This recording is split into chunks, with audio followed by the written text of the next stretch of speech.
दिल मेरे नाम और इंतजार। दोस्तों, आज हम बात करने वाले हैं शाहिद कपूर और करीना कपूर की कहानी के बारे में। वो जोड़ी जिसने एक वक्त पर लाखों दिलों पर राज किया, लेकिन फिर अचानक ऐसा क्या हुआ कि दोनों के रास्ते हमेशा के लिए अलग हो गए। क्या ये सिर्फ एक आम ब्रेकअप था या फिर इसके पीछे कुछ और बड़ा राज छिपा था? इस रिश्ते की शुरुआत से लेकर प्यार, साथ बिताए सालों और फिर उस मोड़ तक जहां सब कुछ बदल गया, इस पूरी कहानी को जानने के लिए वीडियो को अंत तक जरूर देखें। यहाँ हम बॉलीवुड और साउथ इंडस्ट्री की सबसे दिलचस्प कहानियाँ, अनसुने किस्से और गहरे राजा आपके लिए लेकर आते हैं। अगर आपको फिल्मी दुनिया की सच्ची लेकिन छुपी हुई कहानियाँ जानने का शौक है तो आप बिल्कुल सही जगह पर हैं। तो चलिए बिना देरी किए वीडियो को शुरू करते हैं। तो दोस्तों, ये किस्सा है 2007 का, जब कॉफी विद करण का दूसरा सीजन आया था। उस वक्त शाहिद कपूर और करीना कपूर बतौर कपल शो में पहुंचे थे और उनकी जोड़ी को फैंस खूब पसंद कर रहे थे।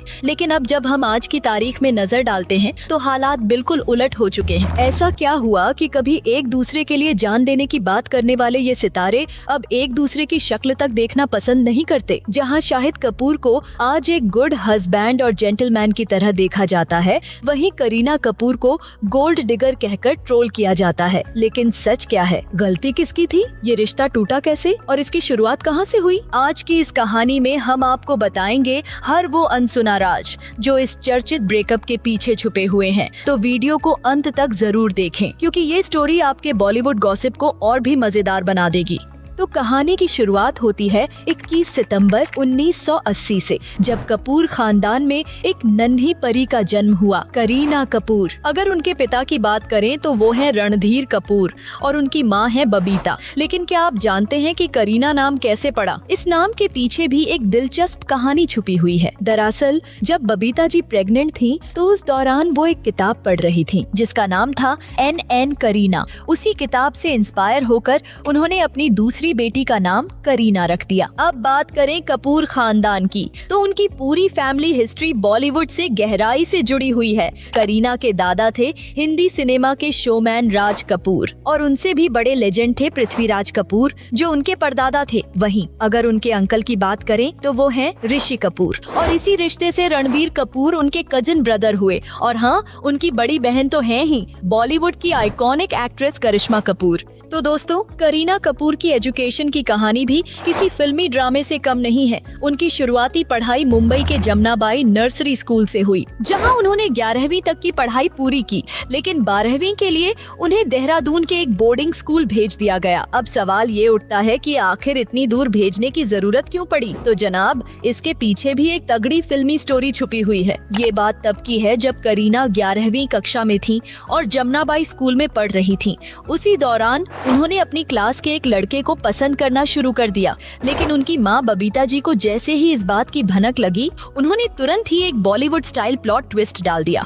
हुआ यूं कि बबीता जी को करीना की लव स्टोरी कतई पसंद नहीं आई और फिर उन्होंने बिना कोई देरी किए करीना से उनका फोन छीन लिया। लेकिन सिर्फ फोन छीनने से उनका गुस्सा ठंडा नहीं हुआ। उन्होंने एक धमाकेदार माँ वाला मूव मारा। बबीता जी सीधे अपना फोन लेकर अपने कमरे में गयी। फिर उन्होंने कमरे को बाहर से लॉक किया और फिर बड़े आराम से एक फिल्मी फंक्शन अटेंड करने निकल गईं। अब जरा सोचिए, एक टीनेज करीना जिसे उसकी माँ ने कमरे में लॉक कर दिया, फोन छीन लिया और बाहर चली गईं। लेकिन करीना कपूर कौन सा इतनी आसानी से हार मानने वालों में से थी? गुस्से में तिलमिलाती करीना ने सीधे किचन से एक बड़ा चाकू उठाया और अपने कमरे के लॉक को खोलने में जुट गयी। और क्या ही कहें, मिस कपूर इतनी जिद्दी और तेज थीं कि उन्होंने किसी तरह दरवाजे का लॉक तोड़ ही दिया और झट से अपना फोन उठाया और उसी लड़के को कॉल कर दिया। हेलो, मिल गए 6 करोड़।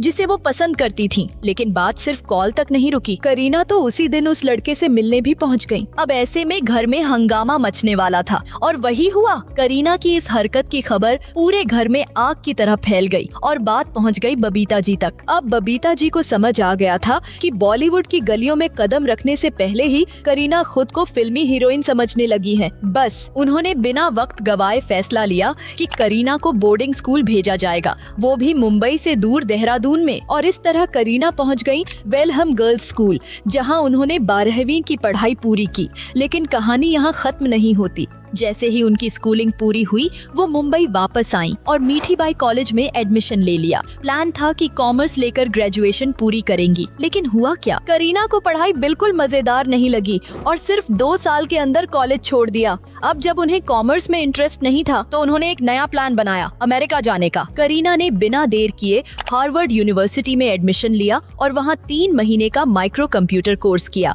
अब दोस्तों, करीना की लाइफ में ट्विस्ट यहीं खत्म नहीं होते। अचानक उनके दिमाग में लॉ पढ़ने का ख्याल आ गया। हाँ, सही सुना आपने, एक्ट्रेस बनने का सपना छोड़कर उन्होंने लॉ में एडमिशन ले लिया। मुंबई के गवर्नमेंट लॉ कॉलेज में दाखिला भी ले लिया और पढ़ाई शुरू कर दी। लेकिन किस्मत को तो कुछ और ही मंजूर था। करीना की लाइफ में एक्टिंग फिर से वापसी कर चुकी थी। वैसे ये तो आपको पता ही होगा कि करीना बचपन से एक्ट्रेस बनना चाहती थी, लेकिन दिक्कत ये थी कि कपूर खानदान में लड़कियों के फिल्मों में काम करने को सही नहीं माना जाता था। अब इसका एक बहुत बड़ा कारण था। कपूर फैमिली का ये मानना था कि महिलाएं घर को जोड़े रखती हैं और इसलिए उन्हें एक्टिंग से दूर रहना चाहिए। यहाँ तक कि करीना के पिता रणधीर कपूर भी यही चाहते थे कि करीना फिल्मों में कदम ही न रखें। वो चाहते थे कि उनकी बेटी बॉलीवुड की चकाचौंध से दूर रहे और इस फील्ड में बिल्कुल भी आगे न जाए। लेकिन दोस्तों, करीना कपूर किसी के रोकने से कब रुकने वाली थी। घर में लाख मना किया गया, लेकिन उन्होंने मुंबई के एक एक्टिंग स्कूल में एडमिशन ले लिया और वहाँ उन्होंने मशहूर एक्टिंग कोच किशोर नमित कपूर के अंडर अपनी एक्टिंग स्किल्स को निखारना शुरू कर दिया। अब आप खुद सोचिए, जब घर के रूल्स ही एक्टिंग के खिलाफ थे तो भला ये बात इतनी आसानी से कैसे हजम हो जाती। जैसे ही ये बात घर में फैली, मानो तूफान आ गया। करीना और करिश्मा दोनों की अपने पिता रणधीर कपूर से जबरदस्त लड़ाई हो गई। लड़ाई इतनी बढ़ गई कि करीना और करिश्मा ने घर छोड़ दिया और अपनी माँ बबीता जी के साथ रहने लगी। लेकिन यहाँ पर एक बड़ा ट्विस्ट आया। बबीता जी ने अपनी दोनों बेटियों को पूरी तरह सपोर्ट किया। यही वो टर्निंग पॉइंट था जब करिश्मा कपूर ने भी अपनी एक्टिंग जर्नी शुरू की और फिर देखते ही देखते वो 90 के दशक की सबसे बड़ी हीरोइन बन गई। समझाया दिल ने मेरे, हम मगर मैंने दिल की न। लेकिन दोस्तों, करीना कपूर की एक्टिंग जर्नी उतनी आसान नहीं थी जितनी उनकी बहन करिश्मा की रही थी। हालांकि उनका फिल्मी बैकग्राउंड और कपूर फैमिली का बड़ा नाम उनके लिए पहला ब्रेक लाने में मददगार जरूर साबित हुआ, लेकिन इसका मतलब ये नहीं था कि उनका सफर बिल्कुल स्मूथ था। करीना को अपनी डेब्यू फिल्म के लिए ज्यादा इंतजार नहीं करना पड़ा और साल 2000 में आई राकेश रोशन की ब्लॉकबस्टर फिल्म कहो ना प्यार है के लिए उन्हें लीड रोल ऑफर किया गया। हाँ, सही सुना आपने, ऋतिक रोशन के अपोजिट पहले करीना को कास्ट किया गया था। और इतना ही नहीं, करीना ने इस फिल्म की 2 से 3 दिन की शूटिंग भी कर ली थी। लेकिन फिर हुआ एक तगड़ा ट्विस्ट। करीना को फिल्म से निकाल दिया गया और उनकी जगह अमीषा पटेल को कास्ट कर लिया गया। अब आप सोच रहे होंगे कि आखिर ऐसा क्यों हुआ? तो जनाब, इसके पीछे एक तगड़ा कारण था। करीना की लड़ाई हो गई थी राकेश रोशन के साथ। अब दोस्तों, इस शॉकिंग फैसले के बाद करीना ने चुप बैठने की ठानी नहीं। उन्होंने फिल्म फेयर अवार्ड्स के दौरान इस पूरे मुद्दे को खुलकर एड्रेस किया और खुलासा किया कि आखिर उन्हें कहो ना प्यार है से क्यों हटाया गया। करीना ने बेझिझक कहा, राकेश जी ने ये फिल्म सिर्फ और सिर्फ ऋतिक रोशन के लिए बनाई थी। इतना ही नहीं, करीना ने तो अमीषा पटेल पर भी निशाना साधते हुए कह दिया कि जब इस फिल्म की शूटिंग हो रही थी तब अमीषा पटेल के चेहरे पर पिंपल्स थे और मेकअप से भी उन्हें सही से हाइड नहीं किया गया था। और फिर बेबो ने एक और बड़ा स्टेटमेंट दे दिया, मैं खुश हूँ कि मैंने ये फिल्म नहीं की। अब ये बात सुनकर राकेश रोशन भी शांत कैसे रहते? उन्होंने एक इंटरव्यू में इसका जवाब देते हुए strength to be there. I have the strength to climb. But somehow the Kareena के इस दावे को पूरी तरह गलत बताया। राकेश रोशन ने कहा कि करीना को इस फिल्म से निकालने की असली वजह करीना नहीं बल्कि उनकी माँ बबीता थी। उन्होंने बताया कि जब करीना शूटिंग कर रही होती थी तब बबीता जी हमेशा सेट पर मौजूद रहती थी और हर बार जब करीना का कोई सीन आता बबीता जी उसमें इंटरफेयर करने लगती थी। इस वजह से डायरेक्टर के लिए काम करना मुश्किल हो गया था और आखिर में उन्होंने करीना को फिल्म से बाहर कर दिया। अब दोस्तों, कहो ना प्यार है से बाहर होने के बाद करीना ने हार नहीं मानी और फिर आया वो साल जिसने करीना कपूर को बॉलीवुड में एक नई पहचान दिलाई, साल 2000। इसी साल करीना ने अपनी ऑफिशियल डेब्यू फिल्म की, रिफ्यूजी। और मजेदार बात ये थी कि इस फिल्म में उनके अपोजिट अभिषेक बच्चन भी अपना डेब्यू कर रहे थे। जैसे ही रिफ्यूजी सिनेमा घरों में रिलीज हुई, दर्शकों को करीना और अभिषेक दोनों की एक्टिंग जबरदस्त लगी। उनकी परफॉर्मेंस को क्रिटिक्स से भी काफी तारीफें मिली और फिर वही हुआ जिसका सबको इंतजार था। करीना ने इसी साल फिल्म फेयर का बेस्ट डेब्यू अवार्ड अपने नाम कर लिया। फिर आया साल 2001 जब करीना ने तुषार कपूर के साथ एक फिल्म की, मुझे कुछ कहना है, और ये फिल्म बन गई सुपरहिट। इस फिल्म के गाने भी जबरदस्त हिट हुए और करीना को बॉलीवुड की अगली बड़ी सुपरस्टार के रूप में देखा जाने लगा। इसके बाद साल 2001 से 2003 तक करीना ने कई सारी फिल्मों में काम किया और इंडस्ट्री में अपनी पहचान और मजबूत बना ली। और फिर आया वो साल जिसने उनकी पर्सनल लाइफ को पूरी तरह बदल दिया, साल 2004। इसी साल करीना को एक फिल्म ऑफर हुई, फिदा, और यहीं पर उनकी मुलाकात हुई शाहिद कपूर से। फिल्म की शूटिंग के दौरान दोनों की दोस्ती गहरी होती गई और फिर धीरे धीरे ये दोस्ती प्यार में बदल गई। करीना और शाहिद की लव स्टोरी की शुरुआत यहीं से हुई। अब दोस्तों, क्या आपको पता है कि करीना कपूर ने अपना डेब्यू साल 2000 में किया था, जबकि शाहिद कपूर ने 3 साल बाद यानी 2003 में अपनी पहली फिल्म की थी। इसका मतलब ये हुआ कि जब शाहिद इंडस्ट्री में अपना नाम बनाने की कोशिश कर रहे थे, तब तक करीना पहले से ही बॉलीवुड की एक एस्टेब्लिश्ड और टॉप एक्ट्रेस बन चुकी थी। करीना की स्टारडम आसमान छू रही थी, जबकि शाहिद अभी अपनी पहचान बनाने में जुटे थे। लेकिन फिर साल 2004 में एक ऐसी खबर आई जिसने सबको चौंका दिया। शाहिद और करीना डेट कर रहे हैं। ये खबर आग की तरह मीडिया में फैल गई और शाहिद, जो उस समय अपनी फिल्मों से धीरे धीरे पहचान बना रहे थे, अब अपनी लव लाइफ की वजह से ज्यादा सुर्खियों में आ गए। लेकिन मजेदार बात ये थी कि लोगों को इनकी जोड़ी इतनी पसंद आई कि हर डायरेक्टर इन्हें साथ में कास्ट करने के लिए बेताब हो गया। और फिर क्या था, एक के बाद एक इन दोनों की कई फिल्में आने लगी, जैसे चुप चुप के, 36 चाइना टाउन और जब वी मेट। ये सब फिल्में बैक टू बैक रिलीज हुई और लोगों ने शाहिद करीना की जोड़ी को जबरदस्त पसंद किया। इनकी पॉपुलैरिटी का अंदाजा इसी बात से लगाया जा सकता है कि ये कपल हर जगह ट्रेंड कर रहा था। और इन है तो इश्क का इजहार कर। अब दोस्तों अगर आज के शाहिद कपूर को देखें तो वो एक रिस्पॉन्सिबल इंसान, जेंटलमैन और सोच समझकर बोलने वाले एक मैच्योर एक्टर नजर आते हैं। लेकिन अगर साल 2004-05 के शाहिद की बात करें तो वो इससे बिल्कुल उल्टे थे। शाहिद उस वक्त बॉलीवुड के यंग, हैंडसम और चार्मिंग स्टार थे, जो ऑडियंस की डिमांड पर हर जगह छाए हुए थे। लेकिन एक दिलचस्प बात ये थी कि शाहिद की एक आदत बन चुकी थी, जब भी वो किसी नई एक्ट्रेस के साथ काम करते तो उनके साथ फ्लर्ट करना शुरू कर देते। और मजे की बात ये थी कि ये सब तब हो रहा था जब शाहिद करीना के साथ रिलेशनशिप में थे। धीरे धीरे शाहिद का नाम उनकी को स्टार्स के साथ जोड़ा जाने लगा और ऐसा लगभग हर फिल्म के दौरान होने लगा। फिर आया साल 2006 और शाहिद ने विवाह मूवी की। इस फिल्म में शाहिद के अपोजिट अमृता राव थीं और जैसे ही फिल्म रिलीज हुई, मीडिया में शाहिद और अमृता का नाम जुड़ने लगा। और इसका एक बड़ा कारण भी था, शाहिद और अमृता पहले से एक दूसरे को जानते थे और सेट पर उनकी जबरदस्त बॉन्डिंग देखने को मिली। अब सोचिए, करीना के लिए ये सब देखना कितना मुश्किल रहा होगा। लेकिन दोस्तों, ये तो सिर्फ शुरुआत थी। आगे इस रिलेशनशिप में ऐसे ट्विस्ट आए जिन्होंने सबको चौंका दिया। अब दोस्तों, चलो थोड़ा पीछे चलते हैं। साल था 2003। यही वो साल था जब शाहिद कपूर ने बॉलीवुड में अपना डेब्यू किया और उनकी पहली फिल्म थी इश्क विश्क। इस फिल्म में शाहिद के अपोजिट थी अमृता राव और शूटिंग के दौरान दोनों की दोस्ती काफी गहरी हो गई। अब यहाँ से शुरू हुआ असली ड्रामा। जिस चीज का डर था वही हुआ। मीडिया में शाहिद और अमृता को लेकर खबर उड़ने लगे। हर जगह ये खबरें आने लगी कि शाहिद अमृता के साथ करीना को धोखा दे रहे हैं। लेकिन दोस्तों, ये सारी बातें सिर्फ अफवाहें थीं। अब सोचिए, अगर कोई इंसान किसी के साथ रिलेशनशिप में है और बार बार उसकी अफेयर की झूठी खबरें मीडिया में आ रही हैं, तो वो रिलेशनशिप पर कितना असर डाल सकता है। और चलो मान भी लिया कि ये सब सिर्फ अफवाहें थीं, लेकिन जब एक ही बात बार बार होती है तो वो दिल को चोट पहुंचाने लगती है। और यही हुआ करीना के साथ। एक के बाद एक शाहिद का नाम हर फिल्म की हीरोइन के साथ जोड़ा जाने लगा और धीरे धीरे ये अफवाहें करीना को हर्ट करने लगी। अब दोस्तों, भले ही शाहिद का नाम बार बार दूसरी एक्ट्रेसेस के साथ जोड़ा जा रहा था, लेकिन करीना ने फिर भी उन्हें माफ कर दिया। ये दोनों रिलेशनशिप में बने रहे। और फिर आया साल 2007, जब दोनों ने साथ में एक ऐसी फिल्म की जो उनकी लाइफ और करियर दोनों के लिए गेम चेंजर साबित हुई, जब वी मेट। लेकिन क्या आपको पता है कि शाहिद कपूर कभी भी जब वी मेट का हिस्सा बनने वाले ही नहीं थे? तो फिर शाहिद को जब वी मेट कैसे मिली? इसके पीछे का असली कारण थी खुद करीना कपूर। अब चलिए थोड़ा और पीछे चलते हैं। साल था 2000।